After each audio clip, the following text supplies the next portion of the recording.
Judi online ngajarin aku satu hal: berbohong. Ya, bener. Hal yang paling aku pelajari selama terjerumus di dunia itu bukan strategi menang, bukan cara baca pola, tapi cara berbohong yang makin lama makin lihai. Awalnya, bohong kecil-kecilan, cuma ke diri sendiri.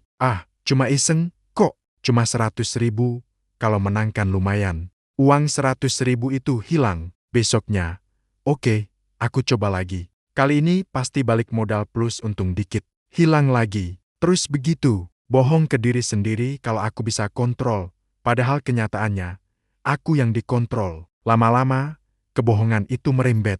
Bukan lagi cuma ke diri sendiri, tapi ke orang-orang terdekat. Istriku nanya, "Sayang, uang belanja bulan ini kok cepet banget habis?" Aku jawab dengan santai, "Oh, iya, kemarin kan banyak kebutuhan dadakan, buat servis motor, terus ada pengeluaran ini itu." Padahal, uang itu ludes di meja virtual. Bohong. Orang tua telepon, "Gimana kerjaan, Nak?" "Lancar." Aku jawab, "Lancar, Pak, Bu. Alhamdulillah, semua aman." Padahal di kepala isinya cuma mikirin gimana caranya cari pinjaman buat nutupin kekalahan semalam. Bohong lagi. Teman-teman ngajak kumpul, aku selalu nolak. Alasannya sibuk kerja, padahal aku lagi mantengin layar, nungguin angka atau kartu yang keluar. Aku bilang nggak punya uang buat nongkrong, tapi anehnya, selalu ada uang buat deposit. Setiap hari, aku membangun tembok kebohongan yang semakin tinggi, mengisolasi diriku dari semua orang yang peduli. Aku jadi orang yang berbeda, gampang marah, gampang curiga, dan selalu gelisah.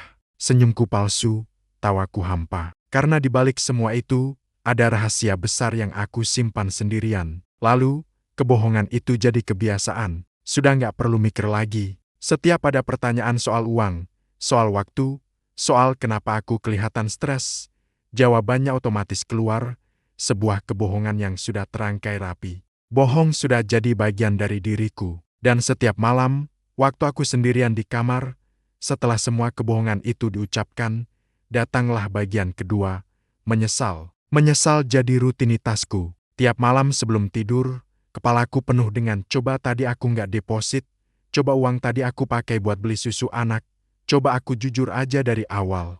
Penyesalan itu rasanya seperti ditusuk ribuan jarum, pelan-pelan tapi sakitnya luar biasa. Aku benci diriku yang ada di cermin. Aku benci suaraku sendiri yang terus-menerus berbohong. Aku benci tanganku yang gatal kalau nggak buka situs judi. Siklusnya selalu sama, pagi-pagi berharap bisa menang, siang deposit, malam kalah, lalu menyesal sampai subuh. Besoknya, ulangi lagi. Seperti hamster yang lari di roda, nggak pernah sampai kemana-mana, cuma capek dan makin terperosok. Aku kehilangan banyak hal, bukan cuma uang, itu sudah pasti. Aku kehilangan kepercayaan dari istriku, yang akhirnya mulai curiga. Aku kehilangan momen-momen berharga sama anakku, karena pikiranku nggak pernah benar-benar ada di situ. Aku kehilangan teman-temanku, yang mungkin capek dengan semua alasanku. Yang paling parah, aku kehilangan diriku sendiri. Aku nggak kenal lagi siapa orang ini. Orang yang dulu punya mimpi, punya prinsip, sekarang jadi budak dari layar ponsel. Titik baliknya datang waktu anakku sakit dan butuh biaya ke dokter. Aku buka dompet, kosong. Aku cek rekening, sisa recehan.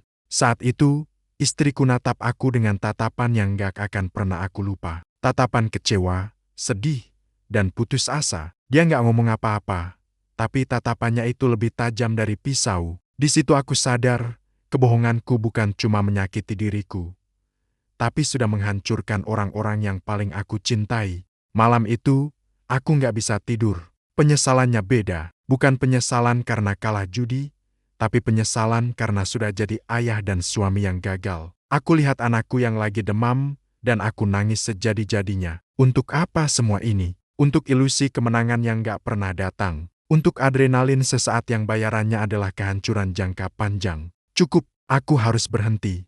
Besoknya, dengan sisa keberanian yang aku punya, aku ngaku. Aku ceritain semuanya ke istriku. Semua kebohongan, semua utang, semua kekalahan. Aku siap dimarahi, aku siap ditinggalkan. Tapi di luar dugaanku, setelah tangisnya pecah, dia pegang tanganku dan bilang, "Kita hadapi ini sama-sama." Kalimat itu rasanya seperti tali yang ditarik dari jurang yang dalam. Aku nggak sendirian. Perjalanannya nggak mudah. Susah banget. Godaan untuk kembali itu nyata. Setiap ada notifikasi, setiap lihat iklan, rasanya seperti ada yang manggil-manggil. Tapi setiap kali godaan itu datang, aku lihat wajah istri dan anakku. Aku ingat lagi rasa sakit dari penyesalan dan kebohongan itu. Aku hapus semua aplikasi, aku blokir semua situs. Aku mulai cari bantuan, ngobrol sama orang-orang yang punya pengalaman sama. Ternyata, aku nggak sendirian. Banyak yang terjerat, dan banyak juga yang berhasil keluar. Perlahan tapi pasti, hidupku mulai membaik. Aku fokus kerja, benar-benar kerja. Setiap rupiah yang aku dapat, aku syukuri. Rasanya jauh lebih nikmat daripada menang ratusan ribu dari judi yang ujung-ujungnya hilang lagi. Hubunganku dengan istri membaik, kepercayaan itu mulai tumbuh lagi, pelan-pelan. Aku bisa ketawa lepas lagi sama anakku, tanpa ada beban di kepala. Buat teman-teman yang mungkin lagi ada di posisi yang sama kayak aku dulu, yang hidupnya dikendalikan sama kebohongan dan penyesalan setiap hari karena judi online, aku cuma mau bilang, kamu bisa berhenti. Aku tahu rasanya susah, rasanya mustahil. Tapi langkah pertama adalah yang paling penting, jujur. Jujurlah pada diri sendiri kalau kamu punya masalah, dan jujurlah pada orang yang kamu percaya. Carilah bantuan. Kamu nggak harus ngelewatin ini sendirian. Percayalah, hidup tanpa dikejar-kejar utang, tanpa harus berbohong setiap saat, itu jauh lebih indah. Ketenangan pikiran itu nggak bisa dibeli. Jangan tukar masa depanmu dan kebahagiaan orang-orang yang kamu sayang hanya untuk kesenangan sesaat yang palsu. Keluar dari lingkaran setan itu sekarang juga. Langkah pertamamu hari ini akan menentukan sisa hidupmu besok. Kalau aku bisa, kamu juga pasti bisa. Jangan menyerah. Terima kasih sudah mendengarkan ceritaku. Kalau video ini bisa menyadarkan satu orang saja, aku sudah sangat bersyukur. Jangan lupa untuk jaga diri dan jaga orang-orang di sekitarmu. Sampai jumpa di video selanjutnya.